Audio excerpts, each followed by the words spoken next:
Hello मेरे प्यारे बच्चों, कैसे हो आप सब। आशा है आप सब ठीक होगे, आप सबकी पढ़ाई बढ़िया चल रही होगी और आप अपनी लाइफ में एंजॉय कर रहे होगे। पढ़ाई के साथ साथ खेलते रहिए, पढ़ते रहिए, और ये चीज़ें बहुत ज़रूरी हैं। दोनों चीज़ों को बैलेंस करके चलिए। तो स्वागत है आप सबका अपने प्यारे चैनल पर। और हम लोग जैसा कि हमारी जो पहला चैप्टर था वो चल रहा था, सेल पढ़ रहे थे और धीरे धीरे वो चैप्टर अपनी कंप्लीट होने की तरफ बढ़ चुका था। धीरे धीरे आज उम्मीद है कि आज हम उसको पूरा कंप्लीट कर लेंगे। इतना सब कुछ पढ़ लिया था हमने, प्रोकैरियोटिक यूकैरियोटिक सेल्स के टाइप्स और उनके फंक्शनिंग, ऑर्गेनल सारे पढ़ लिए थे। वो सारे कंप्लीट हो चुके थे। आप सब वो सब पढ़ के आइएगा। तो आज का जो टॉपिक है ना, क्योंकि बहुत इंपॉर्टेंट है, इसलिए इंपॉर्टेंट है क्योंकि यहाँ पर हम पूरी फंक्शनिंग को पढ़ने वाले हैं। जो पूरी सेल कैसे फंक्शन करती है, कैसे नई सेल बनती है, तो वो चीज़ें बहुत ज़रूरी हैं। और वो चीज़ें इसलिए ज़रूरी हैं तो पीछे की क्लासेस बहुत इंपॉर्टेंट हैं। तो आप लोग वहाँ उसको रिवाइज करके तब यहाँ आइएगा, तो ज़्यादा आपको चीज़ समझ में आने वाली हैं। तो चलिए शुरू करते हैं। और जो भी इस वीडियो को देख रहे हैं यहाँ तक, तो अपने आसपास जितने भी जानने वाले हैं मित्र दोस्त, सबको शेयर कर दीजिए, जिससे वो लोग हमारे साथ जुड़ सकें। तो चलिए शुरू करते हैं अपना टॉपिक। और आज का हमारा टॉपिक है सेल डिवीज़न। बेसिकली क्या होता है कि जब एक देखते हैं कि हम एक बच्चा, छोटा बच्चे से इतना बड़ा हो गया, हम मोटे हो गए, तो ये सब आखिर कैसे हो रहा है। ठीक है, तो रिप्रोडक्शन होता है तो एक सेल से दूसरी सेल बनती है और कैसे नया बच्चा जन्म लेता है। तो ये सब चीज़ें बेसिकली ये चैप्टर हमें कंप्लीट करने वाला है और ये चीज़ें समझाने वाला है कि कैसे हमारे जब चोट लगती है तो कैसे हम उससे रिकवर हो जाते हैं, या हम जब चोट लगती है तो घाव बनता है तो उसमें जो पस वगैरह निकलता है वो कैसे बनता है, कैसे सेल डेड होती हैं, कैसे नई सेल्स बनती हैं, उसी पूरी फंक्शनिंग को समझने वाले हैं। तो ये टॉपिक बहुत इंपॉर्टेंट, बहुत ध्यान से समझिएगा और आराम से समझिएगा, देखिएगा, पढ़िएगा। और हम लोग शुरू करने वाले हैं अपना सबसे इंपॉर्टेंट टॉपिक, जिसमें हम बिल्कुल आराम से चीज़ें सीखेंगे। तो सेल डिवीज़न है क्या। डिवीज़न का मतलब समझते हैं कि विभाजित हो जाना, बढ़ जाना। तो एक सेल का दो सेल्स में डिवाइड हो जाना, जिससे एक नई सेल बनती है। क्योंकि सेल जब डिवाइड होगी तो अपने जैसी ही सेल बनाएगी और वही फिर 1 से 2, 2 से 4 और ये चीज़ें बढ़ती चली जाएंगी और ग्रोथ होती है। तो सेल डिवीजन की पहले तो डिफिनेशन देख लेते हैं। क्या कहता है कि cell division is the process by which a parent cell divides to from new cells. मतलब क्या कह रहा है कि जो एक पेरेंट सेल है जो पहले से है, वो क्या होती है, वो दूसरी सेल में अपने टाइप में ही क्या हो जाती है, डिवाइड हो जाती है। क्यों, न्यू सेल बनाने के लिए। It is essential for growth, repair, reproduction and replacement of old cells. क्या कह रहा है कि ये जो किस लिए यूज हो रहा है, क्यों हो रहा है ये, कि वृद्धि के लिए, मरम्मत के लिए, प्रजनन के लिए और पुरानी कोशिकाओं के स्थान पर नई कोशिकाएं बनाने के लिए। जैसे आप देखते हैं कि जब आपने देखा होगा कि सीजन में ऐसा आता है कि हाथ की स्किन जो होती है वो ऊपर की स्किन खराब हो जाती है, फिर नई सेल आ जाती है, नई स्किन आ जाती है। तो क्या हुआ, पुरानी वाली सेल्स डेड हो गई और वो नई सेल आ गई, तो उनकी स्थान पर और हम चीज़ें क्या होती हैं, सही हो जाती हैं। स्किन जो खराब होती है वो सही हो जाती है। वृद्धि ग्रोथ के लिए जरूरी है, अभी पढ़ेंगे कैसे प्रोसेस होता है। नई प्रजनन, रिप्रोडक्शन, नई सेल जो जब नए बच्चे जन्म लेते हैं तो वहाँ पर भी सेल डिवीजन के थ्रू ही बनते हैं। और यूनिसेलुलर जो सेल होती है, मतलब जो ऐसे ऑर्गन जो बैक्टीरिया वगैरह जिनके सिर्फ एक ही सेल से बने होते हैं, तो नया जो बैक्टीरिया बनेगा वो सेल डिवाइड होकर ही बनेगा। दूसरा बन जाएगा और दूसरा बैक्टीरिया छोटा बनेगा, फिर ग्रोथ होगा, फिर और वही प्रोसेस चलती रहेगी। समझ में आया। तो कहाँ तक किसके लिए जरूरी, वृद्धि, मरम्मत, पुरानी कोशिकाओं के क्या उनको रिप्लेस करने के लिए इसका यूज होता है। एग्जाम्पल आपके पास देखो लिखा हुआ है, जब बच्चा बड़ा होता है तो शरीर में कोशिकाओं की संख्या कोशिका विभाजन के कारण बढ़ती है। यानी कि जब आप छोटे थे और छोटे से बढ़ते चले गए तो सेल्स की संख्या भी बड़ी होगी ना, तो वो कैसे आए, तो ये सेल डिवीजन के थ्रू ही बढ़ती है। तो कैसे नई सेल्स बनती हैं, कैसे होती हैं, तो ये चीज़ें हम आगे पढ़ने वाले हैं। तो उम्मीद है ये चीज़ आपको समझ में आ गई कि सेल डिवीजन क्या है और उसमें क्या होता है। अब उसका क्या महत्व है, वही चीज़ें हैं। सबसे ग्रोथ के लिए जरूरी है, वृद्धि के लिए, शरीर में वृद्धि, प्लांट्स इतने बड़े हो जाते हैं।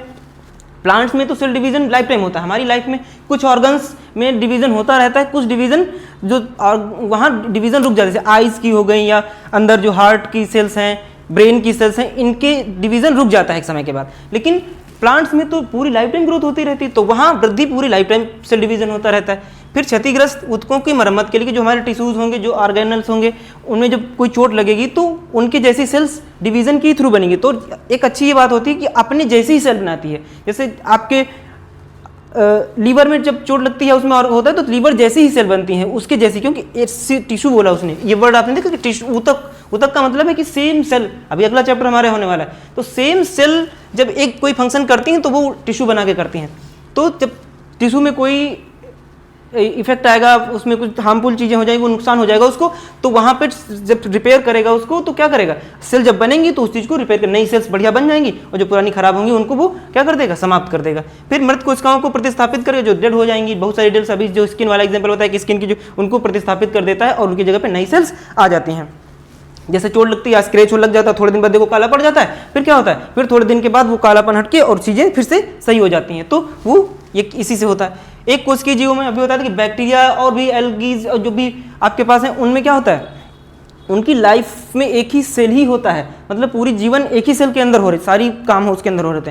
तो जब नया बैक्टीरिया या नया जो यूनिसेलुलर ऑर्गेनिज्म है बनेगा तो वो सेल डिवीजन के थ्रू बनेगा, वो आपस को डिवाइड कर लेगा, वो प्रोसेस हम आगे पढ़ने वाले हैं। तो क्या होगा कि वो अपने जैसा ही रेप्लिकेशन बना देगा, कॉपी बनाएगा, फोटो कॉपी, और फिर वो 2 पार्ट्स में डिवाइड हो जाएगा और फिर 2 जीव तैयार हो जाएंगे, फिर ऐसे ही वो प्रोसेस उनका ग्रोथ होगा और फिर चीज़ें आगे बढ़ती रहेंगी। जनन कोशिकाओं में जब प्रजनन होता है, मतलब जब नया बेबी बनता है, तो जब इनिशियल फेज में जो 2 मेल गैमेट्स और फीमेल गैमेट्स आपस में मिलते हैं तो वो क्या होते हैं, एक सिंगल सेल ही होते हैं, और सिंगल सेल मर्ज होते हैं, फिर उनमें डिवीजन होता है और डिवीजन के थ्रू ही नई सेल बनती है और एक सेल सिंगल सेल फिर से फाइंड होती है, फिर वो सेल डिवीजन होते होते होते एक नया बेबी तैयार होता है। ठीक है, तो यह चीज़ समझ में आ गए होंगे कि क्यों इंपॉर्टेंट है सेल डिवीजन, क्योंकि सारी चीज़ें, इतनी सारी चीज़ें इंपॉर्टेंट हैं और इसके लिए जरूरी क्या है कि ग्रोथ के लिए, कि सेल की पूरी लाइफ साइकिल यहाँ पे है कि कैसे कैसे पूरी हमारी लाइफ में ये प्रोसेस चलता रहता है, सेल डिवीजन होता ही रहता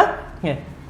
एग्जाम्पल, त्वचा पर घाव बढ़ता है क्योंकि कोशिकाएं तेजी से विभाजित होती हैं। जब आपको स्किन पे चोट लगती है देखो, और थोड़े दिन के बाद आप उसमें कुछ लगाते हैं, दवाई लगाते हैं, नहीं भी लगाते हैं, तो क्या धीरे धीरे चीज़ सही हो जाती है। और वो क्या हुआ, कैसे हुआ, क्योंकि जो पुरानी खराब सेल हो गई थी, जो कट गई थी, वो डिस्ट्रॉय हो जाती हैं और उनकी जगह पर नई सेल्स आ जाती हैं। तो वो सेल डिवीजन के थ्रू ही होता है। अगर नहीं होती सेल डिवीजन तो घाव भरते ही नहीं। कई बीमारियां ऐसी होती जिसमें सेल्स डिवीजन नहीं होता उस स्पीड से, इस वजह से घाव लंबे टाइम तक चलते रहते हैं। तो वो चीज़ें हम आगे पढ़ेंगे। अब आते हैं कि कितने टाइप का होता है सेल डिवीजन। उसके टाइप्स भी होते होंगे कि अलग अलग इतने ऑर्गेनिज्म हैं, इतने जीव हैं धरती पर, तो सब में एक जैसा तो नहीं होता होगा। इसलिए बेसिकली 2 टाइप्स माने जाते हैं, 2 टाइप हैं, जिसमें एक होता है पहला समसूत्री विभाजन और दूसरा यहाँ पे लिख देते हैं नंबर 1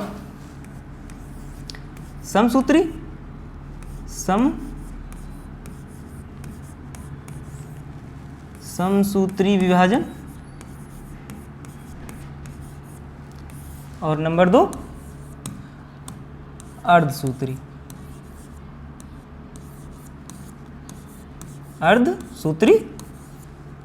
विभाजन। दोनों के बारे में अच्छे से पढ़ना। तो 2 टाइप्स होते हैं, 2 टाइप से सेल्स जो होती हैं वो डिवाइड होती हैं और आपको इतना ध्यान रखना। तो पहला आपका है समसूत्री विभाजन, जिसको इंग्लिश में मिटोसिस बोलते हैं या माइटोसिस बोलते हैं। माइटोसिस जो होता है इसमें बिल्कुल आप जैसे जाते हैं कि फोटोकॉपी कराने, आप फोटोकॉपी मशीन पे रखते हैं, सेम बिल्कुल वो निकाल के आपको दे देता है, एग्जैक्ट सेम, यानी कि जो पेरेंट सेल थी उससे सेम टाइप की सेल बनती है, बिल्कुल एग्जैक्ट जैसा उसमें इंफॉर्मेशंस थी वैसी ही इसीलिए तो देखो स्किन पर जो आपको चोट लगती है तो स्किन जैसी ही सेल आती हैं। अगर आपको इंटरनल ऑर्गन इंटेस्टाइन में चोट लगी वहाँ अगर बनेगी तो वहाँ नहीं होता नॉर्मली। लेकिन अगर हेयर ये मान लो क्या कहते हैं आपके लीवर में चोट लगी तो लीवर जैसी सेल आएंगी, तो बिल्कुल फोटोकॉपी। तो कैसे होगा यहाँ, ये इसी से तो होगा, समसूत्री विभाजन से। तो यहाँ बिल्कुल अपने जैसी कॉपी देता है।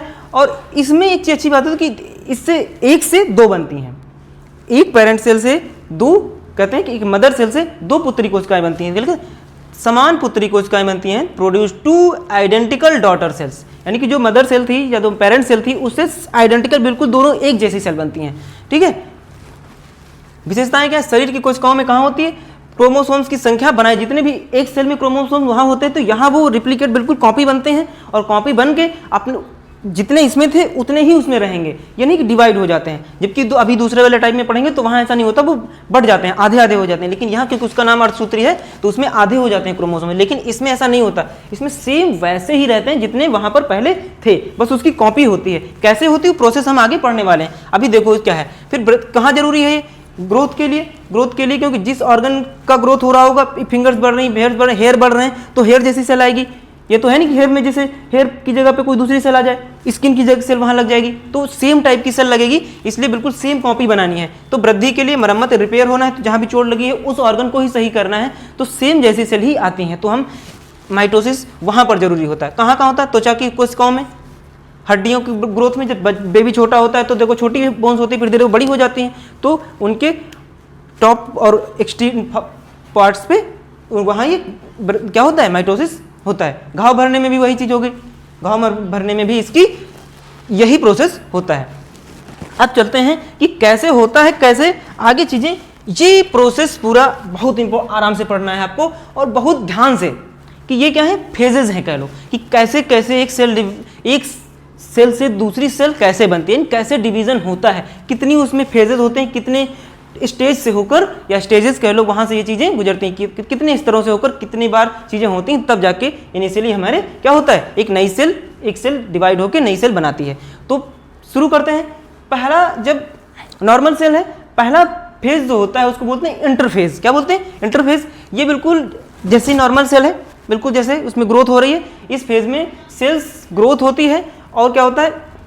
बस डीएनए जो होता है, क्योंकि न्यूक्लियस में बताया था कि डीएनए होता है, और न्यूक्लियस के अंदर डीएनए अपनी कॉपी बना लेता है। ग्रोथ हो गई पूरी कंप्लीट और डीएनए ने अपनी एक कॉपी बना दी, क्योंकि डीएनए तो सेम दोनों में होगा, तो इसलिए यहाँ एक था डीएनए, तो वहाँ वो अपनी कॉपी बना के देगा, तो वो उसके जैसा दूसरे में जाएगा। तो इसलिए यहाँ पे क्या करेगा? वो इंटरफेस के अंदर वो डीएनए की प्रतिकृति बना लेता है। फिर प्रत्येक जो गुणसूत्र होता है वो दो सिस्टर अभी देखेंगे, इसको बोले दो 1 2, ये 1 2, इसको सिस्टर क्रोमैटिड्स बोला जाता है। ये तो उसमें क्या होता है? दो में दिखने लगता है, थोड़ा थोड़ा था कि अंदर बन रहा भी कुछ दिखाई नहीं देता, इस फेज में कुछ दिखाई नहीं देता, बट हर डीएनए प्रतिकृति बनाता है अपनी, मतलब कॉपी रिप्लिकेट हो जाता है और सिस्टर क्रोमैटिड्स भी बन जाते हैं।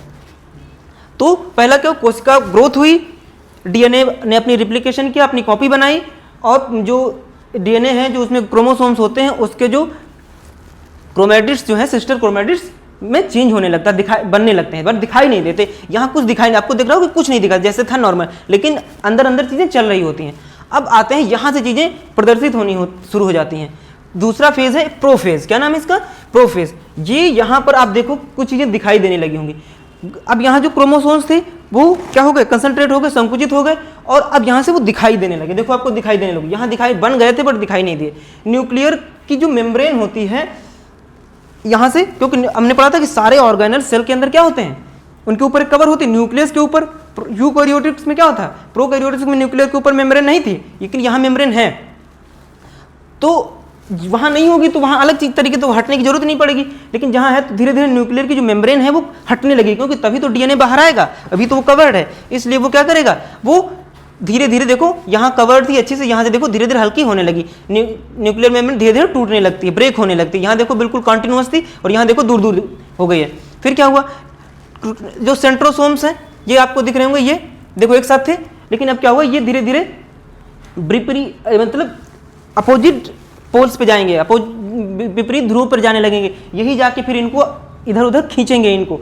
तो सेंट्रोसोम्स जो होते हैं वो विपरीत ध्रुवों की ओर चले जाते हैं, स्पाइंडल फाइबर्स बनने लगते हैं। स्पाइंडल फाइबर्स आप ऐसे समझ लो कि जब डीएनए को इधर उधर जाने का ही रास्ता बनाते हैं, फाइबर जैसा स्ट्रक्चर है कि इसी के थ्रू उधर चला जाएगा। जैसे आप कहीं जाते हैं तो गली जैसी, तो एक गली बना देगा, तो उस पर क्या होगा? ये स्पाइंडल फाइबर्स बनने लगते हैं ये, और आपके जो सेंट्रोसोम्स हैं वो अपोजिट, एक इधर हो जाएगा एक इधर हो जाएगा, और वो सेट हो जाएंगे। यहाँ तक हो गई समझ में? तो स्पाइंडल फाइबर बन गए, सेंट्रोसोम्स विपरीत ध्रुव की ओर जा रहे हैं, न्यूक्लियर मेम्ब्रेन टूटने लगती है और गुणसूत्र संकुचित होकर दिखाई देते हैं, जो क्रोमोसोम्स हैं वो कंसंट्रेट होकर दिखाई देने लगते हैं। तो प्रोफेज समझ में आ गया क्या हुआ? अब प्रोफेज की अगली फेज आती है मेटाफेज। अब मेटाफेज में जैसे आप कहते हो, जैसे अब यहाँ जैसे इसको ऐसे कर सकते हो, जैसे यहाँ हुआ क्या? नॉर्मल घर से निकले आप स्कूल, यहाँ स्कूल में पहुंचे तो क्या हुआ कि जब क्लास से घंटी बजी और आप क्या हुआ? असेंबली हॉल में इकट्ठे हो गए हैं, क्लास से भाग के सारे कहाँ हो गए? और यहाँ क्या हुआ? अब यहाँ पे आके सारे असेंबली हॉल में ऐसे बच्चे जैसे कलेक्ट हो जाते हैं वैसे यहाँ हो गए। यहाँ कोई वो नहीं, बस खाली बच्चे आगे इकट्ठे हो गए, ऐसे एग्जांपल समझ सकते हैं। यहाँ पर क्या हुआ? अब यहाँ पे जब मेटाफेज में जैसे आप लोग असेंबली हॉल में आते हैं तो फिर लाइन लगाना है, खड़े खड़े कि लाइन से खड़े हो जाओ सब लोग। तो यहाँ पर क्या हुआ? सारे जो क्रोमोसोम्स थे, जो डीएनए था, वो क्रोमोसोम्स क्या करेंगे? अपने लाइन में सेट हो जाएंगे, और वो जो आपके सेंट्रोसोम्स थे देखो अपोजिट पे पहुंच चुके हैं दोनों के दोनों, और ये देखो स्पाइंडल फाइबर बिल्कुल क्लियर हो चुके हैं। ये जो रास्ते हैं उसी पे खड़े हो जाएंगे, हर स्पाइंडल फाइबर पे एक डीएनए एक गुणसूत्र खड़ा हो जाएगा, और वो अभी यहाँ से क्या होगा? फिर वो दो डॉटर वो बनी थी वो क्या होंगी? दो क्रोमैटिड्स, दो सिस्टर, वो अभी ये टूट जाएगा यहीं पे, और टूट के जाके क्या करेगा? वो लाइन पे खड़ा हो जाएगा। तो देखो सभी गुणसूत्र कोशिका के मध्य एक पंक्ति में व्यवस्थित हो जाते हैं, स्पाइंडल फाइबर्स गुणसूत्रों के सेंट्रोमियर से जुड़ जाते हैं, यानी कि जो स्पाइंडल फाइबर बने थे तो देखो उनकी ऐसे देखो, ये देखो जा रही है, देखो रास्ता आपस में जुड़ गए हैं और इसी पे ये सब रहेंगे, ये चीज़ें देखो, ये स्पाइंडल फाइबर्स हैं, ये हो गए, देखो रास्ते पूरे बना दिए। ऐसे यहाँ देखो कैसे था, ऐसे नहीं दिख रहा था, क्या हो गया, ये दो सेंट्रोसोम से जुड़े हुए हैं। ठीक है, तो यहाँ तक समझ में आया। तो क्या है,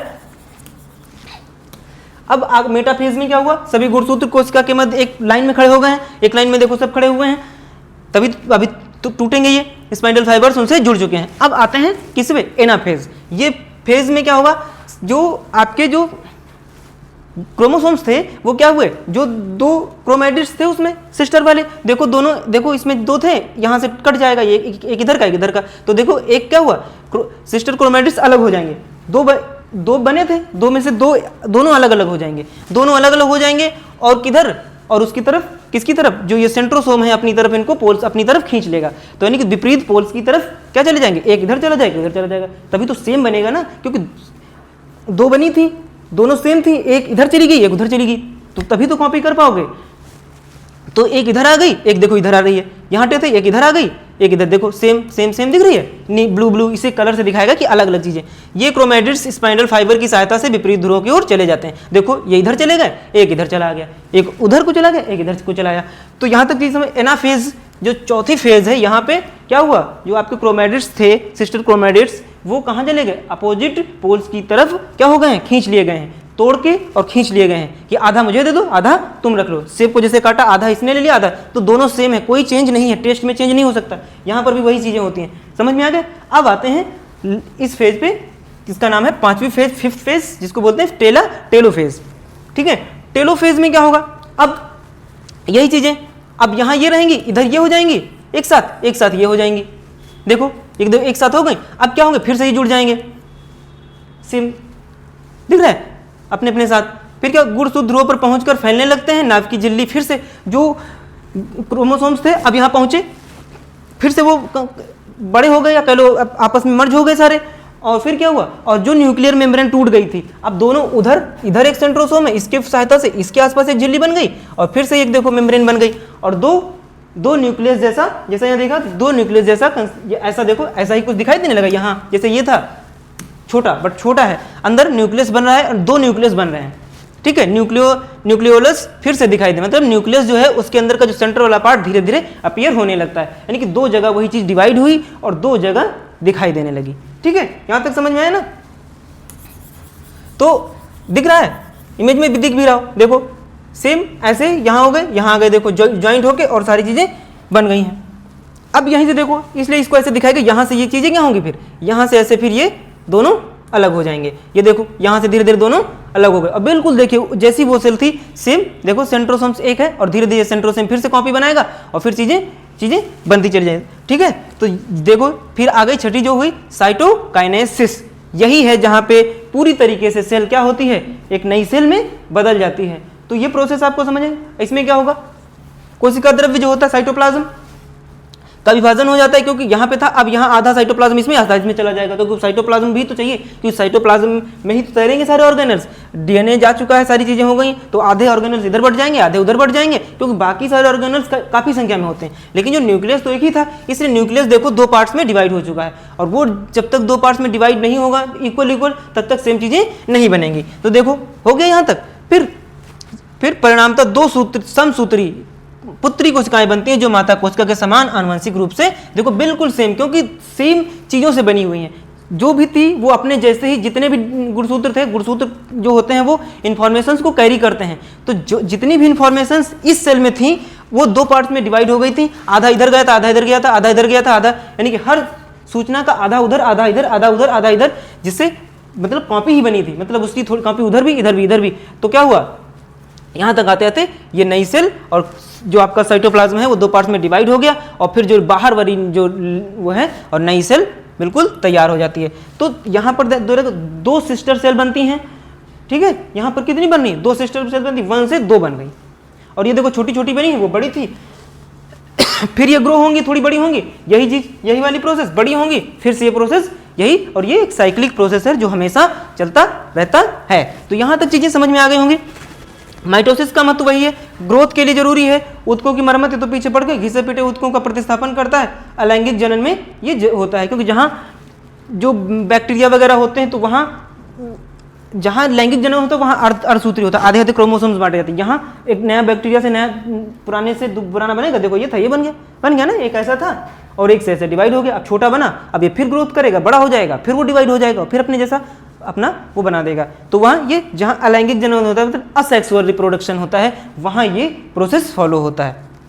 तो हम लोगों में ये प्रोसेस तो नहीं होता है, ये मेल्स में नहीं, नॉर्मली प्रोकैरियोट्स में ये चीज़ें ज़्यादा देखने को मिल जाती हैं, यूकैरियोट्स में कहीं कहीं हैं, लेकिन यहाँ आपको चीज़ें आशा है कि चीज़ें समझ में आ गई हो। अगर चीज़ें नहीं समझ में आई तो फिर से इसको देखना, क्योंकि ये जो प्रोसेस अगर आपको समझ में आ गया तो चीज़ें बहुत आसान होने वाली हैं। और उम्मीद है ऐसा इतना आसान आपको समझा दिया तो चीज़ें इतना डरने की ज़रूरत नहीं है, 2 बार देख लेना थोड़ा सा, तो क्या होगा कि चीज़ें आसानी से आपको समझ में आ गई। क्योंकि ये एक ऐसा चैप्टर है जो पूरी बायोलॉजी को जो हमारी बायोटेक्नोलॉजी है, जब हम डिजीज़ वगैरह होगी, जो कैंसर, अब कैंसर वाला जो अभी पढ़ेंगे कैंसर में कैसे नई सेल्स बनती हैं, तो यही तो होता है ऐसे ही।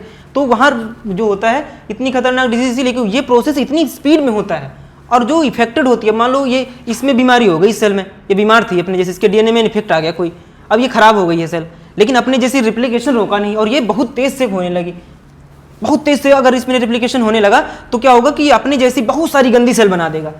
सेम कैंसर जो डिजीज है उसमें यही होता है, इफेक्टेड होती है जो सेल, अब वो अपनी जैसी हजारों कोशिकाएं मतलब 10-100 गुना ज़्यादा तेज बनाती है। कि ऐसे नॉर्मली अगर एक दिन में मान लो 1 मिलियन सेल्स बन रही हैं तो ये एक दिन में 10 मिलियन, एक अपने जैसे 100 गुना तेज करता है। तो इससे देखो क्या होता है कि बहुत तेजी से कैंसर फैलता है और चीज़ें, नई सेल्स जो होती हैं वो खराब होती चली जाती हैं, अपने जैसी बहुत सारी सेल्स बन जाती हैं और ये 2 से 4, 4 से 8 ये प्रोसेस बहुत तेज हो जाता है। इसलिए कैंसर इतना खतरनाक होता है क्योंकि उसमें सेल का डिवीजन का रेट बहुत तेज हो जाता है। तो आपको उम्मीद है समझ में आओगे कैंसर कैसे होता है, कैंसर ऐसे ही होता है। तो वहाँ प्रोसेस यही चलने वाला है, ऐसे ही 1 से 2, 2 से 4, ठीक है। तो चीज़ें समझ में आ गई होंगी।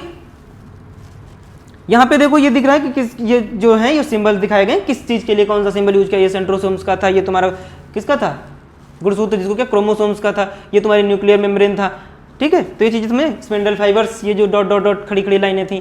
तो यहाँ तक चीज़ें समझ में आ गई होंगी। अब बढ़ते हैं आगे, उम्मीद है सब चीज़ें समझ में आ गई होंगी। अब आते हैं किस पे, ये वही चीज़ें लिखी हुई हैं सारी। फेज स्टेजेस ऑफ, पहला है हमने जो पढ़ लिया, इंटरफेज, प्रोफेज, मेटाफेज, क्या होता है, गुणसूत्र कोशिका के मध्य व्यवस्थित हो जाते हैं, एक सीधी कतार में खड़े हो जाते हैं। वही चीज़ तो अभी पढ़ के आए ना पीछे, सारी वही है। ये चीज़ जो हमने पढ़ाई है वही यहाँ पे लिखी हुई है। आपको अगर उनके बारे में थोड़ा सा और पढ़ना है तो आप वीडियो पॉज करके ऐसे करके देख सकते हैं, टेलोफेज और ये साइटोकाइनेसिस। तो यहाँ तक चीज़ें तो मैंने समझाई दी हैं। तो आगे चलते हैं सेकेंड टाइप पर, जो कि जहाँ सेक्सुअल रिप्रोडक्शन होता है वहाँ ये बहुत जरूरी होता है। इसमें क्या होता है कि उसमें 2 सेल बन रही थी, यहाँ 4 सेल बनती हैं, 4 पुत्री कोशिकाएं, तो बोलते 4 डॉटर सेल्स बनती हैं, पहली बात। और ये पूरा रिप्रोडक्शन जो सिस्टम होता है हमारा, जो वहीं पे ये चीज़ें कहाँ होता है, टेस्टिस एंड ओवरीज में, मेल्स और फीमेल्स में ये चीज़ें देखने को मिलती हैं। हम रिप्रोडक्शन सिस्टम जब पढ़ेंगे तो बस आपको देखना है कि प्रोसेस देखना है, फिर वहाँ और अच्छे से पढ़ेंगे कैसे, देखो कैसे सेल डिवीजन होकर कैसा नया बेबी बनता है। तो शुक्राणु और अंडाणु का निर्माण इसी प्रोसेस से होता है। ये यहाँ चीज़ें हैं। तो आपको ध्यान रखना कि इसमें क्या बनता है, इसमें 4 पुत्री कोशिकाएं बनती है जिसमें गुणसूत्रों की संख्या आधी होती है, क्योंकि अर्धसूत्री नाम से ही आधा पता है। अर्धसूत्री का मतलब क्या हो गया, आधी। तो यहाँ क्रोमोसोम्स वहाँ क्या थे, अपना रिप्लिकेट बना के आधे नहीं हो रहे थे, बिल्कुल जितने भी बने थे। इसमें आपने देखा था ना कि देखो जितने उधर थे पहले में उतने ही इधर थे, जितने यहाँ थे उतने ही इधर थे, बिल्कुल बराबर रिप्लिकेट हुए थे। ऐसा नहीं था कि आधे आधे में बटे थे, सिर्फ वो सिस्टर क्रोमैटिड अलग होते हैं जिससे बाद में वो मर्ज होकर उतने ही बने थे, 2 इधर तो 2 इधर, 4 इधर तो 4 इधर, समझ में आ रहा है ना। लेकिन यहाँ ऐसा नहीं होता। जब सेल डिवाइड होती है तो जैसे हम मेल में आपने पढ़ा होगा जब रिप्रोडक्शन में कि 46 होते हैं ना क्रोमोसोम, जिसमें जब होता है तो 23 XY और 23 इसके 23 उसके मर्ज होते हैं जाके, तब जाके बनता है नया बेबी। तो वहाँ क्या हुआ, अर्धसूत्री विभाजन होता है। चलिए आगे बढ़ते हैं। तो अब पढ़ते हैं यहाँ फेजेस।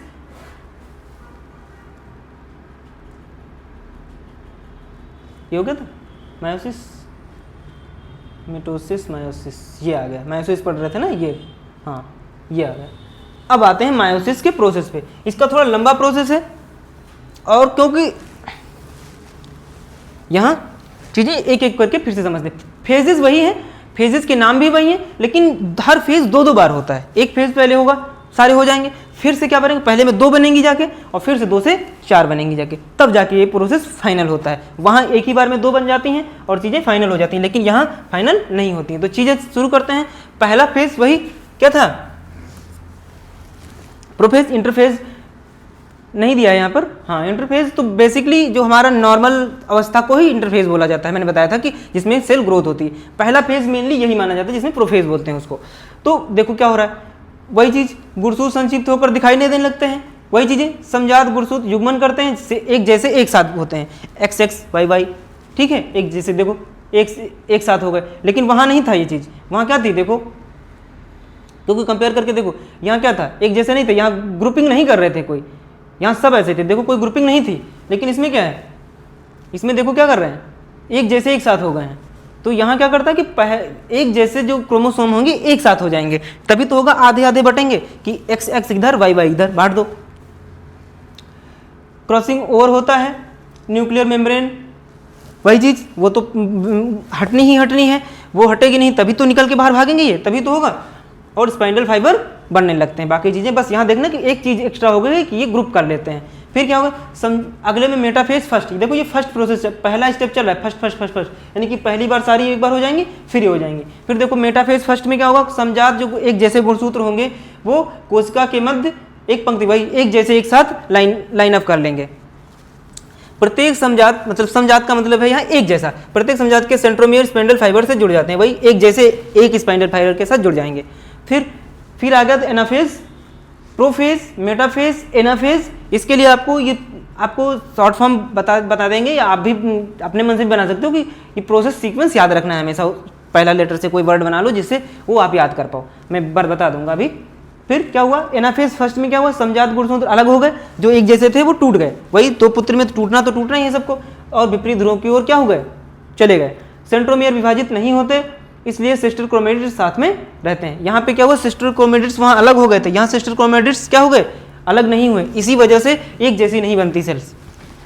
फिर क्या हुआ, फिर आ गया टेलीफेज फर्स्ट पे। टेलीफेज फर्स्ट में क्या हुआ, प्रत्येक ध्रुव पर एक समूह पहुंचता, मतलब एक ग्रुप एक साइड चला गया, एक ग्रुप इधर चला गया, क्योंकि वहां क्या होता, आधा इधर जाता था, आधा मतलब सेम की कॉपी उधर गई, एक जो डॉटर क्रोमेटिड्स था उधर चला गया, एक इधर चला गया, 2 पार्ट में डिवाइड होता। लेकिन यहाँ नहीं हुआ, यहाँ उसने पहले ग्रुपिंग कर ली है और तब गया है वो, ठीक है, तो इसलिए एक दूसरे के साथ जुड़ा और चला गया, तो इसलिए सेम चीज़ें नहीं होती।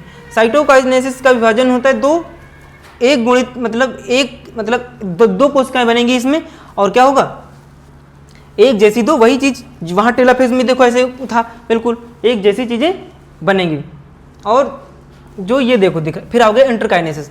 यहाँ क्या हुआ, देखो ये देखो यहाँ क्या हुआ, सिंगल वो दिख रहे होंगे, सब अलग अलग रहे। वहाँ क्या था, सिस्टर जो क्रोमेटिड्स थे वो 2 में डिवाइड होते थे, यहाँ सिंगल ही बनता है, 1n गुड़ी बनती है, मतलब एक जैसी। जो आपकी डॉटर सेल बन रही थी वहाँ कैसे बन रही थी, n के टाइप में ऐसे बनती थी, ऐसे, लेकिन यहाँ क्योंकि 2 बन रही थी, इधर को एक इधर को, लेकिन यहाँ क्या एक ही बनती है, इसलिए क्या होता है 1 पुत्री कोशिकाएं बनती हैं, इसलिए देखो एक ये, तो एक जैसी सेल से सिंगल n ही बन रही है यहाँ पे, ठीक है। तो डीएनए का पुनः प्रतिकृति नहीं होती है, क्योंकि वहाँ डीएनए रिप्लिकेट होता था, क्योंकि अब साइटोकाइनेसिस हो रहा है, मतलब सेल 2 पार्ट्स में डिवाइड हो रही है। जब भी साइटोकाइनेसिस होगा तो सेल दो पार्ट्स में डिवाइड हो जाएगी। लेकिन यहाँ पर क्या हुआ है, बिल्कुल इसके जैसा देखो, क्योंकि 2 सिस्टर क्रोमेटिड्स नहीं है, जो एक ही सिंगल सिस्टर क्रोम बन रही है, इस वजह से सेम क्वालिटीज दोनों सेल्स में देखने को नहीं मिलती हैं। फिर कोशिकाएं मियोसिस, अब क्या होगी कि यहाँ से अब सेकेंड फेज के लिए चीज़ें तैयार होती हैं, यानी कि 2 सेल्स बन गई हैं और अब शुरू होता है सेकेंड फेज। यहाँ तक चीज़ें समझ में आ गई। थोड़ा सा कॉम्प्लिकेटेड है, लेकिन इतना ध्यान रखना कि 1-2 बार इसको देखोगे, करोगे, और आप थोड़ा सा वही प्रोसेस फिर से होगा, 2 बार होगा, ठीक है। अब क्या होगा, वहाँ तक थी जिसमें कि जो 1n बन गई थी, एक पुत्री कोशिका बन गई थी और 2 सेल्स में वो हो गई थी। फिर क्या हुआ, फिर गुणसूत्र क्या होंगे, जो क्रोमोसोम से फिर एक साथ मर्ज हो जाएंगे। यहाँ पर फिर से प्रोफेज फर्स्ट सेकंड आ गई है, ये प्रोफेज फिर से शुरू हो गई, ठीक है, फिर से कंपाइल हुए। फिर न्यूक्लियस मेम्ब्रेन क्या हो गई, फिर यहाँ बन गई थी, क्योंकि फिर से अलग हुआ था, जो मेम्ब्रेन न्यूक्लियस मेम्ब्रेन में दोनों अलग अलग हो गए थे। अब फिर से क्या होगा, फिर न्यूक्लियस मेम्ब्रेन हटेगी, 2 से 4 बनेगी, तभी तो न्यूक्लियस मेम्ब्रेन फिर से गायब हो जाएगी। अब दोनों एक साथ चलेंगी, ठीक है। फिर क्या हुआ, स्पाइंडल फाइबर फिर से बनेंगे, क्योंकि फिर से वहाँ जैसे साइटोकाइनेसिस होगा स्पाइंडल फाइबर्स विलुप्त हो जाएंगे, वो हो गई थी, 2 सेल्स बन गई थी, लेकिन अभी चीज़ें अभी प्रोसेस चल रहा था, अभी चीज़ें कंप्लीट नहीं हुई थी, ठीक है, ये हो गया। फिर आ गए मेटाफेज पे, फिर वही मेटाफेज में क्या होता था, लाइन में लाइनबद्ध हो जाएंगे, फिर से जो आपके ये बने हुए गुणसूत्र के मध्य जो होते फिर से लाइन अप हो गए, फिर से लाइन अप हुए और सेंट्रोमियर स्पेंडल फाइबर से जुड़ते हैं। फिर वही स्पेंडल फाइबर से जो सेंट्रोमियर्स आपके जो पुत्री कोशिकाएं बनी थी डॉटर वो क्रोमैटिड्स वो इसमें उसके साथ जुड़ जाएंगे। अब इसमें आप देख रहे होंगे ना, देखो क्या दिख रहा है, अभी तक उसमें हमने क्या देखा था, 2 सेंट्रोसोम्स थे, यहाँ 4 सेंट्रोसोम्स हैं, दिख रहा है यहाँ, तो इसीलिए वजह से चीजें क्या होंगी, सब तरफ इधर उधर जाएंगी और 4 सेल्स बनने वाली हैं, क्योंकि एक सेंट्रोसोम एक बनाएगा, एक सेल को बना देगा जाके, चीजें वो देखेंगे अभी, ठीक है। यहाँ तक जो मेटासिस जो है मेटाफेज ये हो गया आपका सेकेंड फेज। अब आते हैं फिर से एनाफेज सेकेंड की तरफ, वही चीजें बिल्कुल वैसे ही चलेंगी, अपोजिट डायरेक्शन, जो पोल्स पे जो सेंट्रोसोम्स हैं वो क्या करेंगे, एक दूसरे की तरफ क्या करेंगे, आधे आधे डिवाइड हुए हैं, वो फिर से उनके वो जो सिस्टर क्रोमैटिड्स हैं वो अलग होंगे और अपोजिट डायरेक्शन की तरफ, अपोजिट पोल की तरफ खींच लिए जाएंगे, सेंट्रोमियर फिर से विभाजित हो जाएंगे, सिस्टर क्रोमैटिड्स अलग होकर विपरीत ध्रुवों की ओर चले जाते हैं। तो सिस्टर क्रोमैटिड्स अलग हुए और फिर से क्या हुए, अपोजिट, एक इधर चला गया एक उधर चला गया। अब देखो फिर यहाँ तक हो गई चीजें, फिर आगे टेलोफेज में, टेलोफेज में क्या होता है, जब फिर पहुंचे वहाँ विपरीत ध्रुव पे पहुंच के वहाँ जो थे अपने जैसी चीज़ों से क्या करेंगे, फिर से बाइंड कर लेंगे, अपने साथ चीज़ों से जुड़ जाएंगे और प्रत्येक ध्रुव पर गुणसूत्र के समूह पहुंच जाते हैं, न्यूक्लियर मेम्ब्रेन और न्यूक्लियस पुनः बनते हैं, फिर से न्यूक्लियर मेम्ब्रेन यहाँ से बनना शुरू होती है, क्योंकि यहीं इसी फेज में न्यूक्लियस मेम्ब्रेन बनना फिर से स्टार्ट होती थी।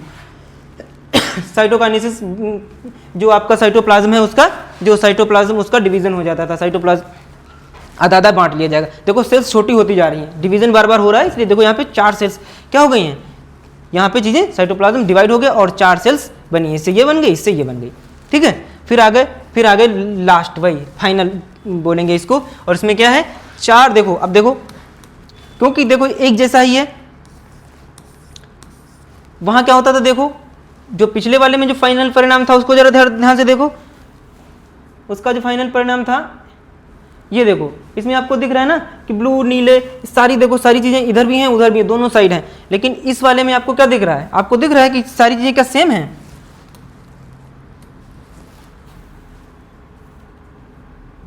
देखो ब्लू ब्लू इधर है, इधर उसमें क्या होता था, यहाँ भी ब्लू होता था, यहाँ भी ब्लू होता है, यहाँ भी दो साथ में होती, इसलिए सारी क्वालिटीज एक दूसरे से इसके जैसा, देखो क्या बना, क्या ये इसके जैसा बना, क्या हुआ, अलग जैसे बने, तो उनके जिसने जो सेल बनाई है वो क्या नई तरह की सेल बनती, इसलिए 2 सेल्स जब मर्ज होंगी जाके ये, तब जाके क्या होगा, पूरा कंप्लीट होगा कि दोनों चीजें एक जैसे। देखो परिणाम क्या होगा, ये आनुवंशिक माता कोशिका से आनुवंशिकताओं से इसलिए क्या होता है, आपस में भिन्न होती हैं, अलग होती हैं। देखो इसका रिजल्ट ये था, इसका रिजल्ट ये था, रुको क्लीन कर देता हूं, ध्यान से देखो,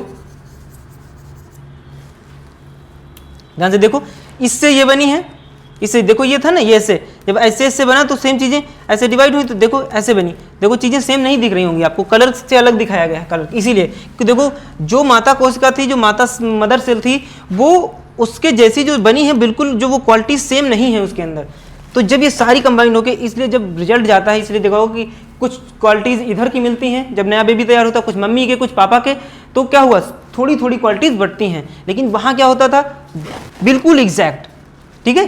तो माइटोसिस में चीज़ें बिल्कुल फोटोकॉपी बनती हैं, लेकिन यहाँ जो रिजल्ट आएगा वो बिल्कुल एग्जैक्ट सेम नहीं होगा, जब ये चीज़ें कंबाइंड होकर एक साथ दिखेंगी तब एक चीज़ें दिखाई देंगी कि हाँ थोड़ा उसका थोड़ा उसका, आँख उनकी जैसी मिलती, नाक मम्मी की जैसी, तो ये क्या हुआ, ये यहाँ से हुआ, समझ में आया कि नहीं। तो यहाँ तक समझ में आया, ये प्रोसेस फिर से एक बार देखना है, अच्छे से देखना है। सबसे पहले prophase first, metaphase, anaphase, telophase, interkinesis, फिर सेकेंड फेज चलेगा वही prophase, meiosis, sorry metaphase, anaphase, telophase and फिर रिजल्ट आएगा। और रिजल्ट आपका ये है, देखो 4 पुत्री कोशिकाएं बनी है, मतलब एक सेल से 4 कोशिकाएं बन गई हैं। तो यहाँ 4n, यहाँ 4n बनती हैं और वहां क्या बनती थी 2n। माइटोसिस में, मियोसिस में 4n सेल्स बनती हैं। तो कहाँ इसका इंपॉर्टेंस है, जब जो हो गए आपके शुक्राणु अंडाणु जो मेल फीमेल गैमेट्स होते हैं उसमें चीज़ें यहाँ पर ये वहाँ काम होता यूज होता है। जब आधे आधे बढ़ते 23 समय आले हर जितने भी यूकैरियोट्स जितने भी बड़े प्लांट्स वगैरह में इसी प्रोसेस से डिवीजन होता है। गुणसूत्र संख्या को पीढ़ी दर पीढ़ी स्थिर रखता है 2n n, वही 2n n में वही चीज़ें चलती रहती हैं। 2n n में डिवाइड होगा और फिर 1 से आधी डिवाइड होती रहेंगी।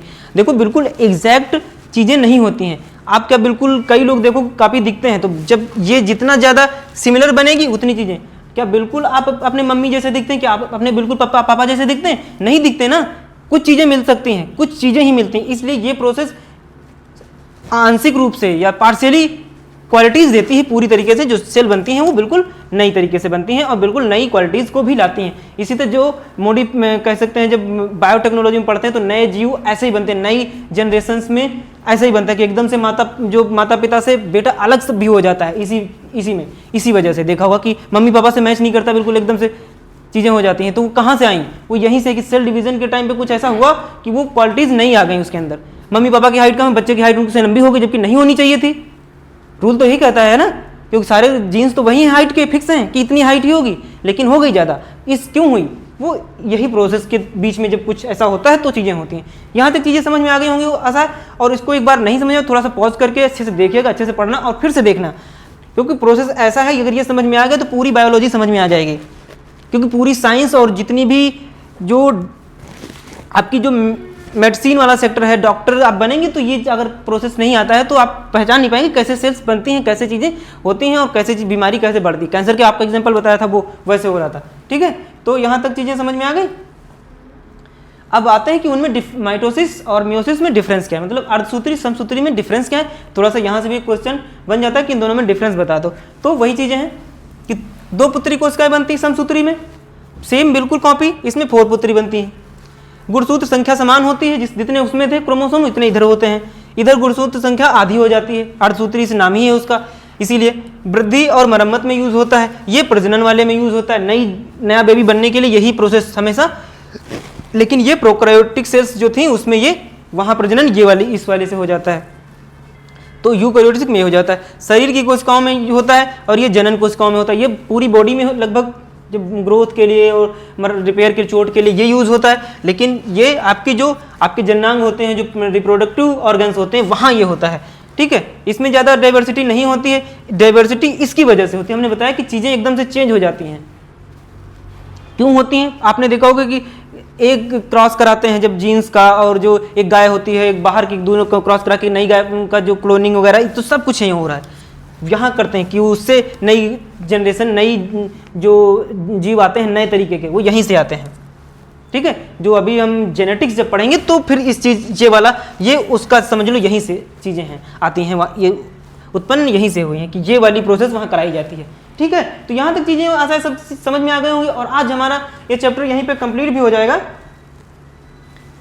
अच्छा हाँ, थोड़ा सी चीज़ें बची हुई भी, तो आज तो ये चीज़ें कंप्लीट हो जाएंगी और ये चैप्टर बिल्कुल लास्ट पे पहुंच गया है। एक चीज़ बची हुई है कि कुछ क्रोमोसोम्स क्या होते हैं उनके बारे में देख लो। क्रोमोसोम्स बताया था कि गुणसूत्र जो होते हैं, जो इन्फॉर्मेशंस को कैरी करने वाले क्या होते हैं, धागे जैसी संरचनाएं होती हैं, बहुत छोटी, जो एक जनरेशन से दूसरी जनरेशन के अंदर क्या करती हैं, इन्फॉर्मेशंस को लेके। अभी पढ़ते थे क्रोमोसोम्स आधे हो जाते हैं, डिवाइड हो जाते हैं। और गुणसूत्र कहते हैं कि एक गुणसूत्र जो होता है लगभग 2 मीटर लंबा होता है, एक ह्यूमन बॉडी में 2 मीटर लंबा होता है। अब इतनी छोटी सेल के अंदर भी 2 मीटर का क्रोमोसोम, और उसमें सारी इंफॉर्मेशन स्टोर होती हैं और वही चीज़ें आगे जनरेशन में वो लेके जाता है। ठीक है,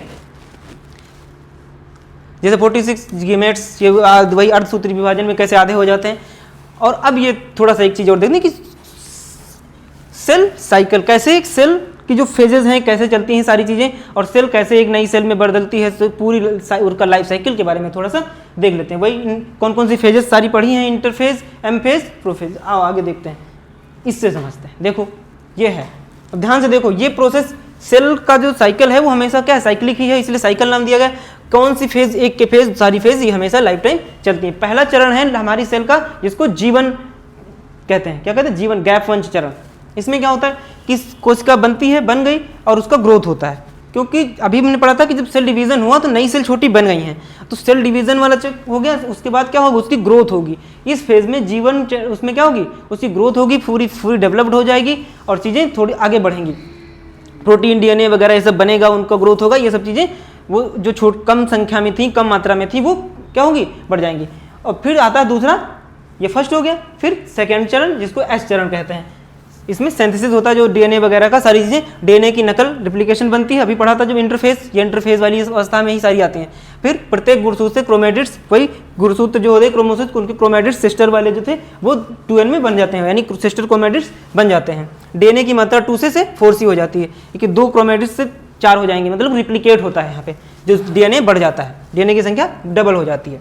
फिर आता है तीसरा चरण, इसको G2 चरण कहते हैं। क्या कहते हैं? इसमें क्या होता है, कोशिका और बढ़ती है, अभी ग्रोथ हो रही है, बढ़ रही है इस पूरे फेज में, यहाँ से यहाँ तक सेल का साइज बढ़ेगा, पूरा डेवलप्ड होगी और चीज़ें यहाँ पे क्या होगी, फुल डेवलप। जैसे आप छोटे थे और तब जब तक आप बड़े नहीं हो जाते तब तक एक नई सेल, यानी कि आप नए बेबी यानी प्रजनन तंत्र की बात जब पढ़ेंगे तो कैसे आप एक बच्चा पैदा कर पाएंगे, तब तक जब इस चरण, तो वो उस फेज तक सारी जो ग्रोथ होगी वो इस फेज में होगी। वैसे ही यहाँ पर भी एक देखिए कि ये चरण ग्रोथ का चरण है, यहाँ सेल पूरी तरह से क्या हो रही है, मेच्योर हो रही है, कि वो वाला जो अभी मायोसिस और माइटोसिस का चरण जो है वो यहाँ पे सेल डिवीजन नई चीजें कर पाए।